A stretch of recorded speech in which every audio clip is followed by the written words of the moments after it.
जय हिंद दोस्तों, मेरा नाम कुलदीप है और स्वागत है आपका अपने चैनल दीप्स एजुकेशन पर। हम लोग देख रहे हैं मिडाइवल हिस्ट्री या मैं कहूँ मध्यकालीन इतिहास। इससे पहले हमने देखा था मॉडर्न हिस्ट्री या फिर आधुनिक इतिहास। ठीक है।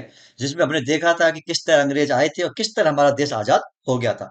मिडाइवल में हमारी 3 क्लासेज हो चुकी हैं, जिसमें हमने देखा सबसे पहले कि इस्लाम धर्म आया था। फिर हमने देखा था कि इस्लाम धर्म फैलते फैलते भारत भी आ चुका था, जिसमें मोहम्मद बिन कासिम ने हमला किया था, महमूद गजनी ने हमला किया था, मोहम्मद गौरी ने आक्रमण किया था।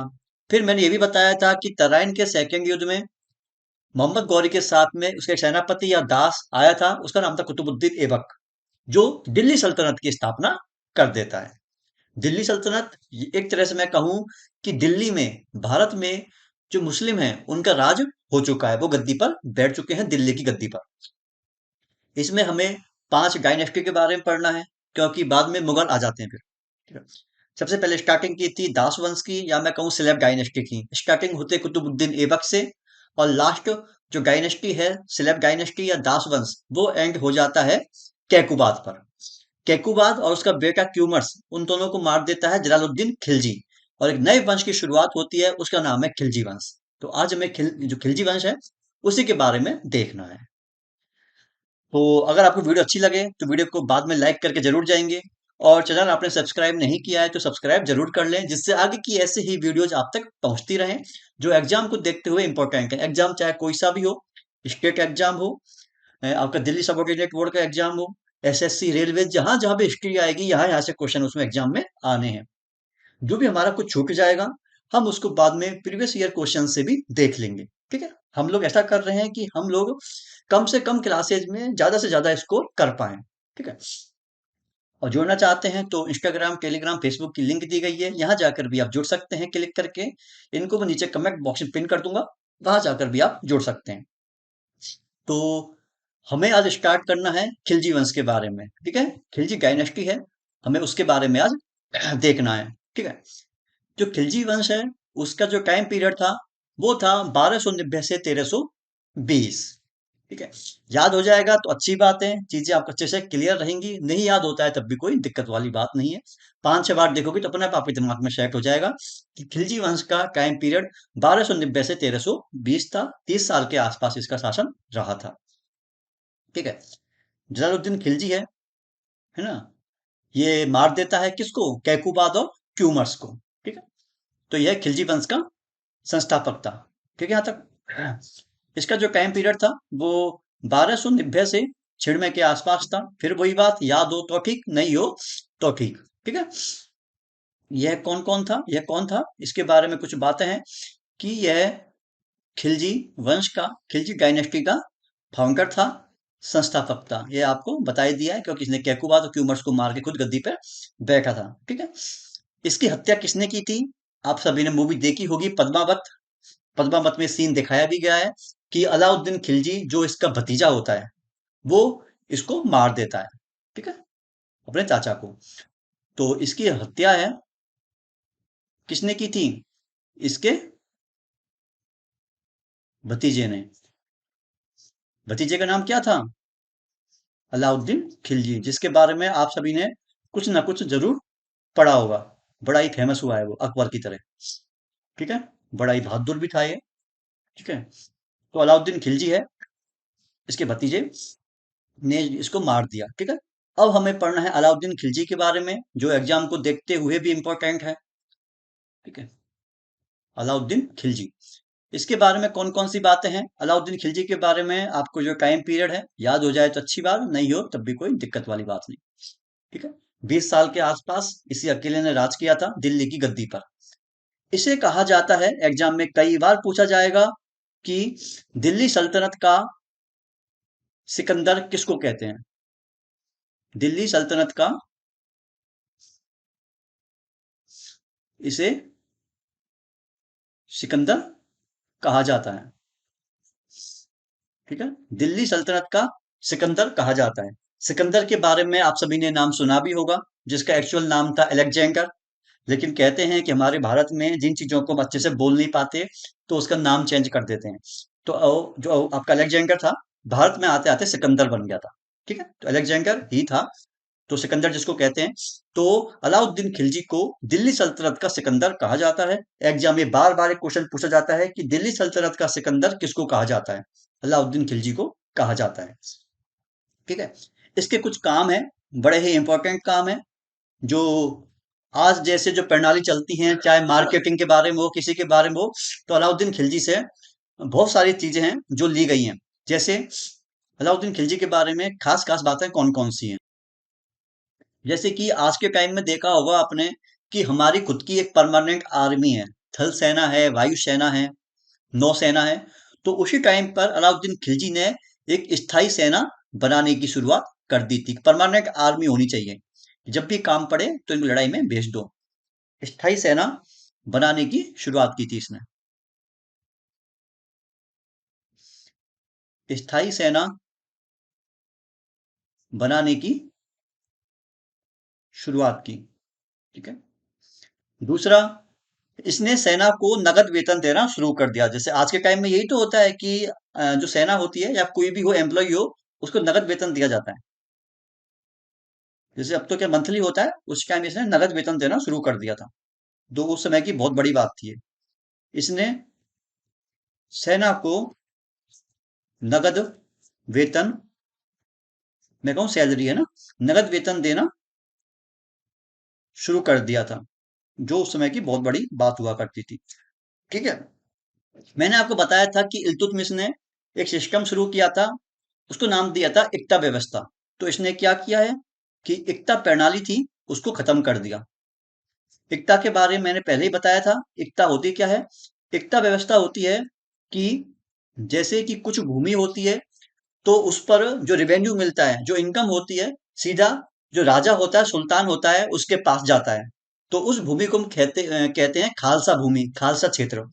कुछ क्षेत्र ऐसे थे जहां पर सामंतों को रखा हुआ था राजाओं ने, तो उस व्यवस्था को कहते हैं इक्ता। ठीक है, एक होता है खालसा क्षेत्र, जिससे जो पैसा आएगा वो सीधा राजा के पास जाएगा। एक था एकता कि जो पैसा आएगा वो सामंतों के पास जाएगा। ठीक है, तो इसने एकता प्रणाली को खत्म कर दिया था, जो शुरुआत किसने की थी? इल्तुतमिश ने शुरू की थी।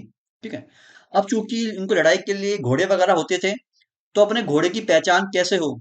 तो इन्होंने घोड़ा दागने की व्यवस्था शुरू की थी, जिससे मालूम रहे कि हमारा घोड़ा कौन सा है।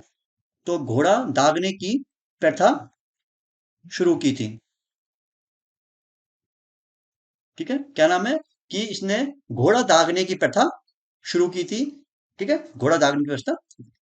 अब चूंकि इनके पास सैनिक हुआ करते थे, तो आजकल तो क्या होता है, आजकल तो पूरा रिकॉर्ड रहता है। कोई भी एम्प्लॉय होता है, कोई भी सेना का एम्प्लॉय हो या फिर कोई नॉर्मल एम्प्लॉय हो, सिविलियन हो, उसका रिकॉर्ड रहता है कि इस आदमी की हाइट क्या है, ये कहाँ का रहने वाला है। तो उसी टाइम पे कुतुब जो अलाउद्दीन खिलजी है, इसने भी ये चीज शुरू की थी कि इसने सैनिकों का हुलिया लिखने की, कि क्या हाइट है, क्या इसकी पहचान है, सब कुछ सैनिकों का, कि जैसे मालूम पड़ जाए कि मौत हो गई है क्या नहीं है, तो सैनिकों का हुलिया लिखने की प्रथा शुरू की। ठीक है, सैनिकों का हुलिया लिखने की प्रथा शुरू की थी। एक सबसे इंपॉर्टेंट बात, आप सभी को पता है कि भू राजस्व होता है, कि भूमि पर जो टैक्स दिया जाता है सरकार को, तो यह चीज उस समय भी हुआ करती थी। तो अलाउद्दीन खिलजी के समय में, अलाउद्दीन खिलजी के समय में जो भू राजस्व की दर थी, वो सबसे अधिक हुआ करती थी। ये एग्जाम में कई बार क्वेश्चन पूछेगा कि किसके समय में भू राजस्व की दर सबसे अधिक थी? वो था अलाउद्दीन खिलजी के समय में। तो इसके समय में भू राजस्व की दर सर्वाधिक थी। कितनी थी? 50% के आसपास। ठीक है, तो इसके समय में जो भू राजस्व की दर है वो सबसे अधिक थी, 50%। एग्जाम को देखते हुए बहुत इंपॉर्टेंट है। और सबसे इंपॉर्टेंट बात थी कि इस राजा ने बाजार नियंत्रण की व्यवस्था शुरू की थी। बाजार जो मार्केट कंट्रोल था, बाजार नियंत्रण की व्यवस्था शुरू की थी। इसका मतलब क्या होता है? जैसे आज के समय में होता है कि बाजार में कि कितना माल आना है, कितनी लोगों की डिमांड है, कितनी उस माल की सप्लाई हो रही है, कहाँ जानवरों के लिए बाजार लगा हुआ है। जैसे जो हम लोग आजकल मार्केट में देखते हैं, ये उस समय में अलाउद्दीन खिलजी ने शुरू कर दिया था। और कहते हैं कि बाजार नियंत्रण का जनक किसको कहा जाता है? वो अलाउद्दीन खिलजी को ही कहा जाता है। एग्जाम के लिए इंपॉर्टेंट है, ठीक है। और एक और बात है, यह दिल्ली सल्तनत का ऐसा पहला राजा था क्योंकि इसके पहले तक किसी ने भी दक्षिण में, साउथ में हमला नहीं किया था। यह पहला राजा था दिल्ली सल्तनत का जिसने अपने जो साम्राज्य को बढ़ाने के लिए साउथ है, दक्षिण में भी आक्रमण किए थे, जिससे इसका राज्य और बढ़ जाए। यह दिल्ली सल्तनत का पहला राजा था जिसने दक्षिण में भी आक्रमण किए थे, दक्षिण भारत में, ठीक है। ये तमाम बातें आपको पता होनी चाहिए। कौन कौन सी मैं इंपॉर्टेंट कर देता हूं मार्क आपके लिए। पहला तो यही क्वेश्चन बनता है एग्जाम में बार बार कि दिल्ली सल्तनत का सिकंदर किसको कहते हैं? अलाउद्दीन खिलजी को कहते हैं। स्थायी सेना बनाने की शुरुआत किसने की थी? अलाउद्दीन खिलजी ने की थी। किसने सेना को नगद वेतन देना शुरू कर दिया था? अलाउद्दीन खिलजी ने। एकता प्रणाली को खत्म किसने किया है? अलाउद्दीन खिलजी ने। शुरुआत की थी इल्तुतमिश ने। घोड़ा दागने की प्रथा किसने शुरू की थी? अलाउद्दीन खिलजी ने। सैनिकों का हुलिया लिखने की प्रथा शुरू की थी? अलाउद्दीन खिलजी ने। यह क्वेश्चन तो बहुत ज्यादा इंपॉर्टेंट है कि किसके समय में भू राजस्व की दर सबसे अधिक थी? वो था अलाउद्दीन खिलजी, और 50%। एक एग्जाम में कोई बार क्वेश्चन बनेगा कि बाजार नियंत्रण प्रणाली थी, उसकी शुरुआत किसने की थी? वो की थी अलाउद्दीन खिलजी ने। बहुत इंपॉर्टेंट क्वेश्चन है वाला। ये क्वेश्चन भी बनेगा कि दिल्ली सल्तनत का वो कौन सा पहला राजा था जिसने दक्षिण भारत में भी आक्रमण किए थे? वो था अलाउद्दीन खिलजी। ये तमाम सारे क्वेश्चन बनेंगे और सभी क्वेश्चन एग्जाम को देखते हुए इंपॉर्टेंट है, ठीक है।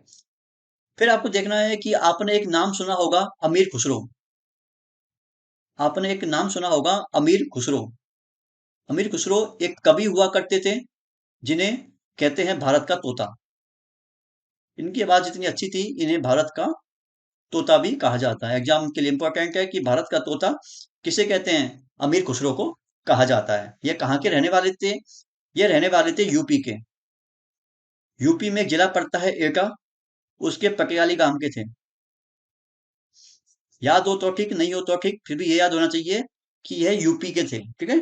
और याद हो जाएगा अपने आप ही, यूपी के एटा जिले के पटियाली गांव के थे, ठीक है। इन्हें भारत का तोता भी कहा जाता है। यह पहले, ये एक ऐसे कवि थे जिन्होंने दिल्ली सल्तनत के 8 राजाओं का शासन देखा है। वो कौन कौन से 8 राजा हैं?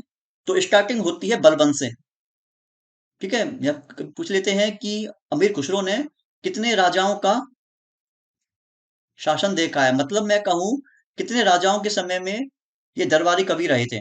तो 8 राजाओं का शासन देखा है। स्टार्टिंग होती है बलबन से। बलबन हमने पढ़ा था दास वंश में। बलबन के बाद में आया था कैकुबाद, जो बलबन का पोता होता है। एक हमने अभी देख लिया जलालुद्दीन खिलजी, ठीक है। फिर हमने देखा अलाउद्दीन खिलजी। अलाउद्दीन खिलजी के बाद में हमने और नाम अभी देखने हैं, ठीक है। चाहे वो हो मुबारक शाह। मुबारक शाह के बाद में है खुसरो खां। ये हमें अभी पढ़ने हैं इनके बारे में, अभी हम पढ़ लेंगे, ठीक है।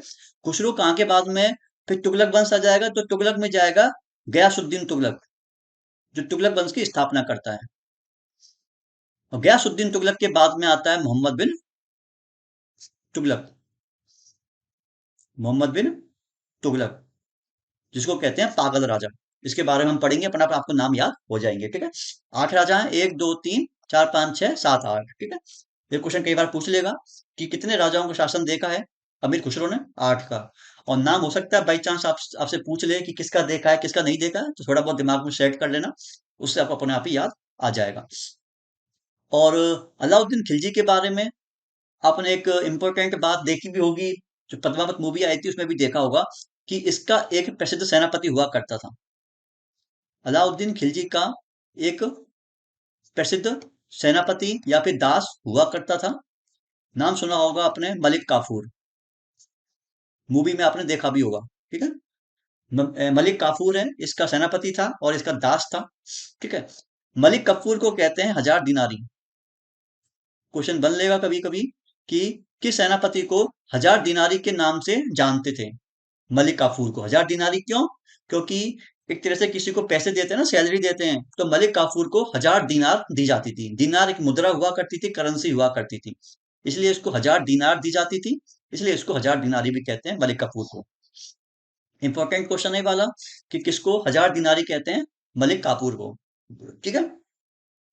अब अलाउद्दीन खिलजी के बाद में इसका बेटा है वो राजा बनता है, उसका नाम था मुबारक शाह।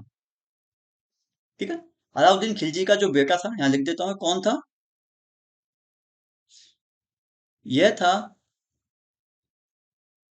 अलाउद्दीन खिलजी का बेटा। इसके बारे में ज्यादा कुछ पढ़ने को नहीं है, बस यह याद कर लेना कि इसने यह कहा था कि मैं ही खलीफा हूं। इसने क्या कहा कि मैं खलीफा हूं। खलीफा के बारे में हमने पहली क्लास में देखा था कि खलीफा कौन हुए थे। खलीफा हुए थे जो पैगंबर साहब के उत्तराधिकारी थे, जो गद्दी पर बैठेंगे पैगंबर साहब की मौत के बाद में। और मैं बताया भी था उसमें कि पहले खलीफा हुए हैं अबू बकर। तो मुबारक शाह ने भी यही कहा था कि मैं ही खलीफा हूं। ठीक है, मतलब एक तरह से मैं उनका उत्तराधिकारी हूं। ठीक है। और मुबारक शाह है, ये खिलजी वंश का अंतिम राजा है। जो मुबारक शाह है वो कौन है? वो इस वंश का अंतिम राजा है। इस लाइन को याद रखना, अभी काम पड़ेगा इसका कि इस वंश का है अंतिम राजा है। इंपॉर्टेंट बात कौन सी है कि किस राजा ने, दिल्ली सल्तनत के किस राजा ने कहा था कि मैं ही खलीफा हूं? वो कहा था मुबारक शाह ने। और जो खिलजी वंश है उसका अंतिम राजा कौन है? वो है मुबारक शाह। दोनों बात आपको याद होनी चाहिए। फिर मुबारक शाह के बाद में क्या होता है कि मुबारक शाह का एक दोस्त होता है, उसका नाम था खुसरो खां। मुबारक शाह का एक दोस्त था, उसका नाम था खुसरो खां। तो यह कौन था? यह मुबारक शाह का दोस्त हुआ करता था। यह मुबारक शाह का दोस्त था। ठीक है, मुबारक शाह का दोस्त था। यहां पर भी मैं सेम वही लाइन लिखूंगा कि यह इस वंश का अंतिम राजा है। जैसे मैंने अभी जो मुबारक शाह के टाइम पे लिखी थी कि यह इस वंश का अंतिम राजा है, सेम बात मैंने यहाँ लिखी है कि खुसरो खां के बारे में, यह इस वंश का अंतिम राजा है। लेकिन पता होना चाहिए जो मुबारक शाह था वो उसी वंश का था, वो खिलजी वंश का ही था क्योंकि उसका बेटा था। लेकिन जो खुसरो खां है वो अलग कोई आदमी है जो बाद में राजा बन जाता है। ठीक है।